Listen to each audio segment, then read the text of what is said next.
L'invitation à la fête du 60 anniversaire de maman est arrivée sur un carton ivoire, avec des lettres dorées en relief. Une soirée élégante, proclamait-elle en écriture calligraphiée, suivie de l'adresse du lieu, le Metropolitan Club du centre-ville, l'un des établissements privés les plus exclusifs de la ville. Tout en bas, en caractère plus petit, tenue de soirée exigée. Je fixai l'invitation un long moment, hésitant à y aller.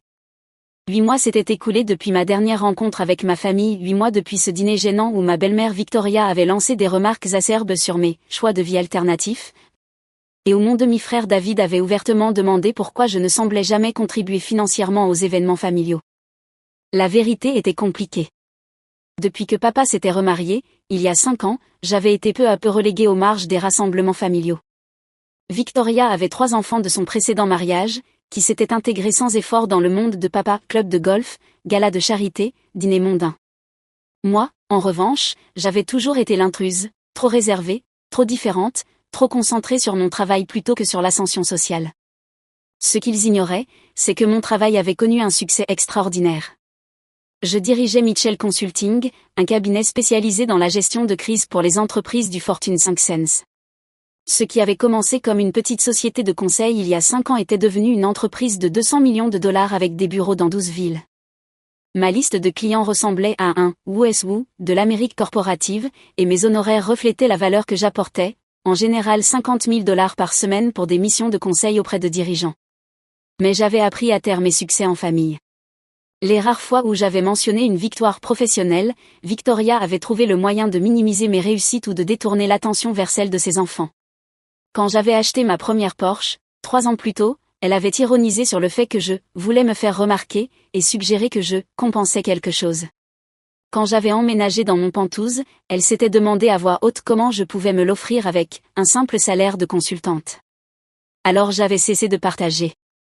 Je m'habillais sobrement pour les événements familiaux, je venais avec ma vieille Honda plutôt que la Porsche, et je les laissais supposer ce qu'ils voulaient de ma situation financière. C'était plus simple que d'affronter la jalousie passive-agressive de Victoria et le silence gêné de papa lorsqu'elle m'attaquait. L'ironie, c'est que Victoria travaillait à temps partiel dans une petite boutique et vivait entièrement des revenus de papa. Pourtant, elle s'était imposée comme l'autorité morale en matière de responsabilité financière et de comportement approprié. Ses enfants, David, 28 ans, qui travaillait dans le marketing, Jessica, 26 ans, toujours entre 2 emplois, et Michael, 24 ans, encore étudiant en master, menaient tous une vie largement subventionnée par le cabinet d'avocats de papa. Et malgré cela, ils me jugeaient pour travailler trop et ne pas accorder assez de priorité aux relations familiales. J'ai failli décliner l'invitation. Mais quelque chose dans son ton formel, dans le choix du lieu, éveilla ma curiosité. Les anniversaires de maman se passaient d'ordinaire dans la maison de papa et Victoria. Le Metropolitan Club était un signe fort. On voulait faire de cette soirée un événement social majeur. J'ai décidé d'y aller, mais à mes conditions. Le service de voiturier du Metropolitan Club affichait complet lorsque j'arrivais avec ma Honda Civic, la même que j'utilisais pour les événements familiaux depuis 3 ans. Le jeune voiturier parut un instant perplexe, la plupart des invités arrivaient dans des voitures bien plus luxueuses. Mais il garda son professionnalisme et me dirigea vers un stationnement de rue à 2 pâtés de maison. Je marchai jusqu'au club dans ma simple robe noire et mes escarpins modestes, tenant un petit sac cadeau contenant le collier de perles choisi pour maman. En approchant de l'entrée, je vis à travers les vitres que la salle privée était déjà remplie d'invités, collègues de papa, amis de Victoria, membres de la famille élargie que je reconnaissais de précédentes réceptions. L'hôtesse m'indiqua le groupe Morrison, et je me faufilai discrètement dans la salle élégante.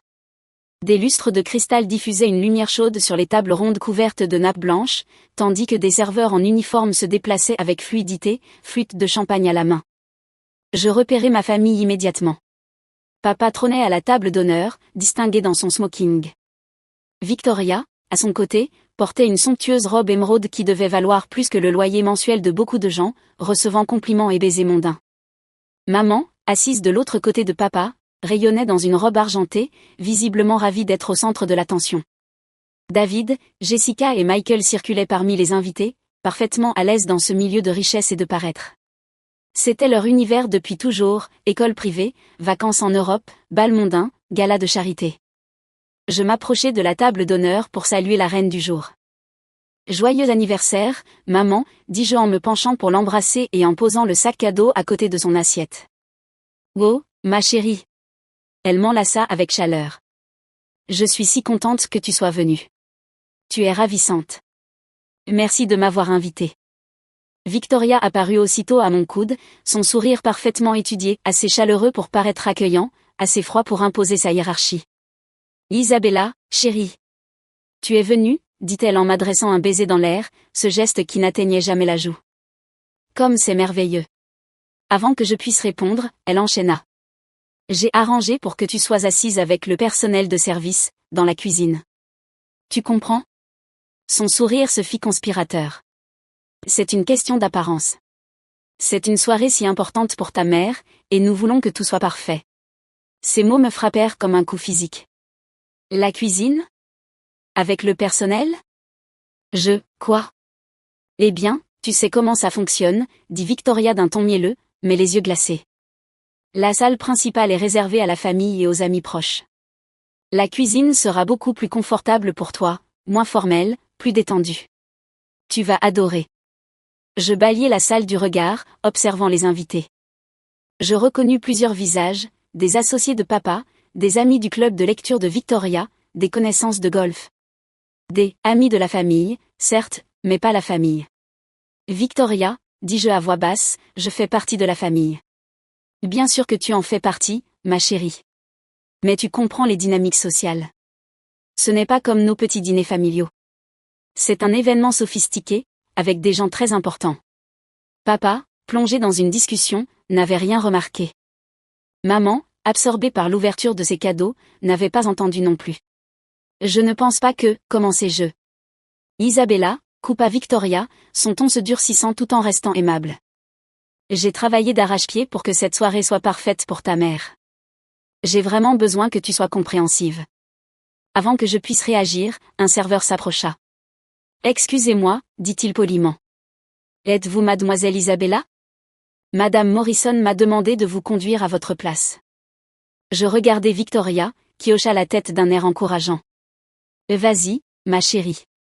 Tu seras bien plus à l'aise.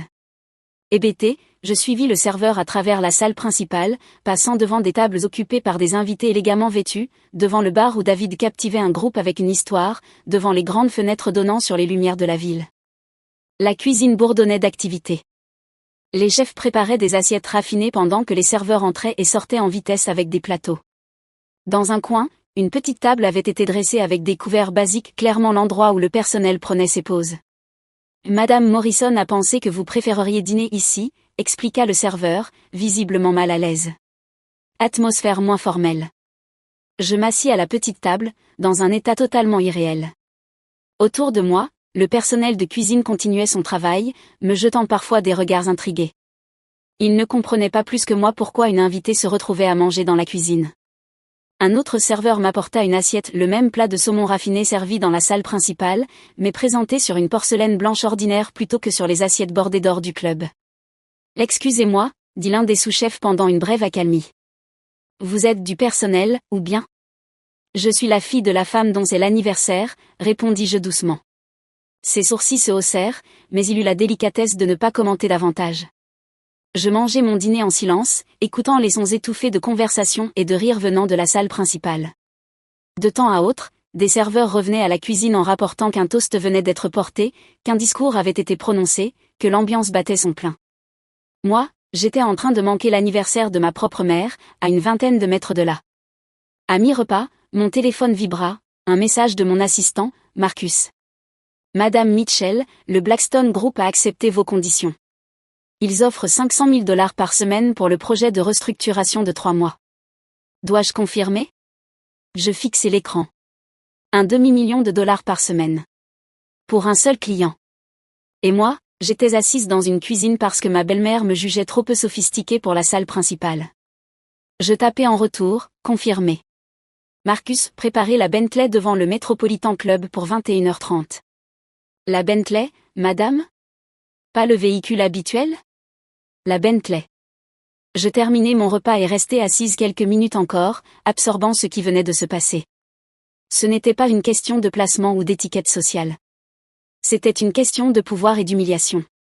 Victoria avait délibérément orchestré cela pour me rabaisser, pour me rappeler que malgré mon statut de fille de papa et belle-fille de maman, je resterais toujours une étrangère dans leur monde. Ce qu'elle ignorait, c'est que j'avais le mien, un monde où mon avis comptait, où mon expertise se payait au prix fort, où des multinationales traversaient le pays pour obtenir mes conseils. À 21h25, je me levai et lissai ma simple robe noire. Le personnel de cuisine avait été attentionné, s'assurant parfois que je ne manquais de rien, mais je voyais la pitié dans leurs yeux. Ils avaient été témoins de quelque chose d'inadmissible, et ils le savaient. Merci à tous pour votre hospitalité, dis-je à l'ensemble de la pièce. Vous avez été très professionnels et très aimables. Je repassai les portes de la cuisine pour rejoindre la salle principale. La fête battait son plein désormais. Les invités avaient quitté leur table, flûte de champagne en main, échangeant des conversations ranimées dans ce décor raffiné. Je me dirigeai vers maman, entourée d'amis admirant ses cadeaux. « Maman », dis-je en lui effleurant le bras. « Je vais devoir partir bientôt. Merci pour cette belle soirée. »« Oh, mais ma chérie, nous n'avons même pas encore eu le gâteau, » protesta-t-elle. « Je sais, mais j'ai une réunion tôt demain matin. » Victoria surgit à nos côtés comme par magie. « Déjà sur le départ ? Mais tu n'as pratiquement pas profité de l'ambiance de la fête. »« J'en ai assez profité, » dis-je doucement. « Eh bien, j'espère que les dispositions en cuisine ont été confortables pour toi, » reprit-elle, d'un ton assez sonore pour être entendue autour. Je pensais que ce serait plus ton style. Plusieurs convives se tournèrent vers nous, visiblement interloqués. « La cuisine ?» demanda Madame Patterson, une amie de longue date de maman. « Qu'est-ce que tu veux dire ?» Avant que Victoria n'ait le temps de répondre, mon téléphone retentit, un message de Marcus. « La Bentley est arrivée, madame. » À travers les grandes baies vitrées donnant sur la rue, j'aperçus une élégante Rolls-Royce Phantom noire qui s'arrêtait devant l'entrée du club. Les voituriers se mirent aussitôt en mouvement, conscients de l'importance du véhicule. « Voilà ma voiture », dis-je simplement. Victoria suivit mon regard jusqu'à la fenêtre, son expression glissant de la satisfaction narquoise à la confusion. La Rolls-Royce s'immobilisa juste devant l'entrée principale. Marcus, mon chauffeur, sortit du véhicule dans un uniforme parfaitement taillé et vint ouvrir la porte arrière, attendant patiemment. Les conversations dans la salle commencèrent à s'éteindre tandis que les invités remarquaient la voiture à travers les vitres. « Est-ce que c'est ?» dit papa en apparaissant à mes côtés, le regard fixé sur la rue. « Une Rolls-Royce Phantom », confirma David, avec une pointe d'admiration dans la voix. « C'est une voiture à 500 000 $. Plus que ça, ajouta l'un des associés de papa, s'approchant des fenêtres. C'est le dernier modèle. Plutôt 600 000 $. Le visage de Victoria avait blêmi. Isabella, à qui appartient cette voiture ? À moi, répondis-je simplement. La salle entière s'était tue, toute l'attention désormais tournée vers la conversation et vers le magnifique véhicule qui ronronnait à l'extérieur. À toi ? La voix de Victoria n'était plus qu'un murmure. Marcus est mon chauffeur depuis 2 ans, expliquai-je à l'ensemble de la pièce. Et d'habitude, je lui demande de venir me chercher dans quelque chose de plus modeste pour les réunions de famille, mais ce soir me semblait une occasion appropriée pour la Phantom. Madame Patterson me fixait avec un intérêt nouveau. Ton chauffeur. Isabella, qu'est-ce que tu fais comme travail ? Je dirige Mitchell Consulting, répondis-je. Nous gérons la communication de crise et les restructurations pour des entreprises du Fortune 500. Mitchell Consulting. Intervint l'associé de mon père. Bon sang, excusez-moi, mesdames. Je connais cette société. Vous avez géré la crise de Meridian Industries l'an dernier. C'était du travail brillant. Merci. Attendez, continua-t-il, la voix pleine d'excitation. Vous êtes le Mitchell Consulting, l'entreprise qui facture. Seigneur, combien déjà ? 50 000 par semaine ? Nos tarifs varient selon le projet, répondis-je diplomatiquement. Victoria me fixait comme si j'avais soudainement 2 têtes. 50 000 par semaine, parfois plus, poursuivit l'associé avec enthousiasme. Mitchell Consulting est une légende dans la gestion de crise. Ils ne prennent que les plus gros dossiers, les catastrophes les plus médiatisées. Isabella, je n'avais aucune idée que vous étiez, il s'interrompit enfin, réalisant qu'il venait de mettre les pieds dans un drame familial. Eh bien, dis-je dans le silence pesant, je devrais y aller. Marcus n'aime pas laisser la voiture tourner trop longtemps. J'embrassai maman sur la joue. Joyeux anniversaire, maman. J'espère que tu passeras une merveilleuse fin de soirée. Alors que je me dirigeais vers la sortie, j'entendais les chuchotements éclater derrière moi. Et tu savais? Aucune idée. Dans la cuisine? C'est humiliant. 50 000 par semaine? Je m'arrêtai à la porte et me retournai vers la salle. Victoria restait figée à côté de papa, son visage figé entre le choc et l'humiliation. Les mêmes invités qui louaient son sens de l'organisation quelques minutes plus tôt la regardaient maintenant avec des expressions oscillant entre confusion et désapprobation. Wow, et Victoria, lançai-je à travers la salle, ma voix portant clairement dans le silence. Merci pour l'arrangement du dîner. Ce fut très instructif. Je sortis dans la fraîcheur du soir, où Marcus m'attendait à côté de la portière ouverte. Bonsoir, mademoiselle Mitchell, dit-il professionnellement. J'espère que votre soirée a été satisfaisante? Éducative, répondis-je en m'installant dans la luxueuse banquette arrière de la Fantôme. Alors que nous nous éloignions du club, je pouvais voir des visages collés aux vitres, nous observant partir. Mon téléphone vibrait déjà de messages, mais je les ignorais pour l'instant. À la maison, madame, demanda Marcus. Oui, s'il vous plaît. Et Marcus, demain, je veux que vous cherchiez des événements caritatifs dans la ville. Je crois qu'il est temps que je devienne plus active sur la scène sociale. Certainement, madame. Un domaine particulier? Les initiatives éducatives. Des organisations qui aident les personnes issues de milieux modestes à accéder à des opportunités qu'elles n'auraient pas autrement. Alors que la Rolls-Royce glissait dans les rues de la ville, je repensais aux événements de la soirée. Pendant 5 ans, j'avais laissé Victoria me marginaliser, me faire sentir étrangère dans ma propre famille. J'avais toléré sa jalousie et son insécurité, minimisé mes réussites, accepté un traitement que je n'aurais jamais supporté ailleurs. Ce soir, c'était terminé. Mon téléphone sonnait maintenant. Le numéro de papa. Je laissai aller au répondeur. Puis celui de Victoria, messagerie aussi. Puis David, Jessica, et même maman. J'écouterai les messages plus tard. Ce soir, je voulais seulement rentrer dans mon penthouse, me servir un verre de vin et planifier mes prochains mouvements. Parce que si Victoria voulait jouer à des jeux sociaux, j'étais prête à lui montrer à quoi ressemblait le vrai pouvoir. Le lendemain matin, je me réveillai avec 17 appels manqués et des dizaines de messages. Je les parcourus en buvant mon café. Papa, Isabella, il faut qu'on parle immédiatement. Victoria, il y a eu un énorme malentendu. Maman, ma chérie, rappelle-moi s'il te plaît. David, pourquoi ne nous as-tu pas parlé de ton entreprise? Jessica, OMG, les photos d'hier soir sont partout sur Instagram. Des photos? J'ouvris Instagram et cherchai Metropolitan Club. En effet, plusieurs invités avaient publié des images de la soirée, et la plus populaire montrait la Rolls-Royce Phantom vue depuis l'intérieur du club, avec pour légende. Quand ta voiture vient te chercher au McClub #luxe #goal. Les commentaires étaient savoureux. À qui est cette voiture? À quelqu'un de la fête des Morrison. Isabella Mitchell de Mitchell Consulting. Attendez, le Mitchell Consulting? La boîte de gestion de crise? Elle mangeait dans la cuisine à l'anniversaire de sa propre mère. Pourquoi dans la cuisine? Apparemment, drame familial.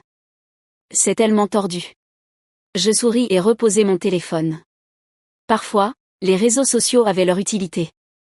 Vers 10 heures, mon assistant appela. Mademoiselle Mitchell, j'ai environ 15 demandes d'interview ce matin. Apparemment, une histoire circule sur les réseaux sociaux à propos de vous et d'une fête d'anniversaire? Refusez toutes les interviews, mais envoyez un communiqué si besoin. Mitchell Consulting respecte la vie privée des familles et ne commentera pas les affaires personnelles. J'ai aussi 3 nouvelles demandes de clients, toutes des entreprises du Fortune 100. Ils vous ont spécifiquement demandé après avoir vu la couverture médiatique. Je ris. Une consultante en gestion de crise arrive en Rolls-Royce, se transforme en outil marketing. Apparemment, cela démontre un certain niveau de réussite que ces entreprises trouvent rassurant. 1 heure plus tard, papa rappela. Cette fois, je décrochai. Isabella, il faut qu'on discute de ce qui s'est passé hier soir. De quoi veux-tu parler? Tu as embarrassé Victoria devant nos amis. Vraiment? Et comment? Tu sais bien, en faisant une scène à propos du placement, en frimant avec cette voiture. Papa, Victoria m'a installé dans la cuisine avec le personnel de service à l'anniversaire de maman, parce que c'était une question d'apparence. Silence à l'autre bout du fil. Je n'avais aucune idée qu'elle avait fait ça, dit-il enfin. Où pensais-tu que j'étais pendant le dîner? As-tu remarqué que je n'étais assise à aucune table? Nouveau silence. Isabella. Victoria est très contrariée. Elle dit qu'elle voulait s'assurer que tu sois à l'aise, qu'elle pensait que tu préférerais un environnement plus calme. Papa, arrête. Nous savons tous les deux que ce n'est pas ce qui s'est passé. C'est ma femme. Je dois la soutenir. Et je suis ta fille. Mais apparemment, ça passe après le soutien à quelqu'un qui m'a délibérément humiliée devant 50 personnes. Ce n'était pas, elle ne voulait pas. Je t'aime, mais j'ai fini de faire semblant que le comportement de Victoria est acceptable juste pour préserver la paix. J'ai fini de minimiser ma réussite pour ne pas la rendre mal à l'aise, et j'ai définitivement fini d'être traitée comme le personnel lors des événements familiaux. Que veux-tu que je fasse? Je veux que tu reconnaisses que ce qui s'est passé est mal. Je veux que Victoria comprenne que je ne suis pas la femme célibataire en difficulté qu'elle croit. Et je veux être traitée comme de la famille lors des événements familiaux, pas comme une parente embarrassante qu'on cache. Et si nous ne pouvons pas être d'accord là-dessus, alors je continuerai à construire ma propre vie avec des gens qui me valorisent telle que je suis. Je raccrochai avant qu'il ne puisse répondre. 3 jours plus tard, maman appela. Isabella, ma chérie, je dois m'excuser. Pourquoi, maman? Je n'avais aucune idée de ce que Victoria t'a fait à la fête. Quand les gens ont commencé à me demander pourquoi tu étais dans la cuisine, j'étais mortifiée. J'ai cru que tu avais choisi d'y manger pour une raison quelconque. Tu ne savais pas? Bien sûr que non. Si j'avais su, j'y aurais mis fin immédiatement. Tu es ma fille, pour l'amour de Dieu. Je ressentis un immense soulagement. Au moins, maman n'avait pas fait partie du plan. Victoria prétend que c'était un malentendu, continua maman. Mais Isabella, je repense à d'autres événements familiaux, à d'autres moments où tu semblais distante ou partais plus tôt. Je me demande s'il n'y a pas eu d'autres incidents dont je n'ai pas eu connaissance. Maman. Je déjeune avec Victoria demain. Je crois qu'il est temps d'avoir une conversation sur la façon dont les membres de la famille sont traités dans cette maison. 2 semaines plus tard, je reçus une nouvelle invitation couleur crème, cette fois pour la fête d'anniversaire de mariage de papa et Victoria. Le code vestimentaire indiquait « tenue de cocktail » et au bas, de la main de Victoria, « hâte de fêter ça avec toute la famille ». Je répondis oui et m'assurai que Marcus et la Bentley disponibles. Certaines leçons, apparemment, doivent être enseignées plus d'une fois.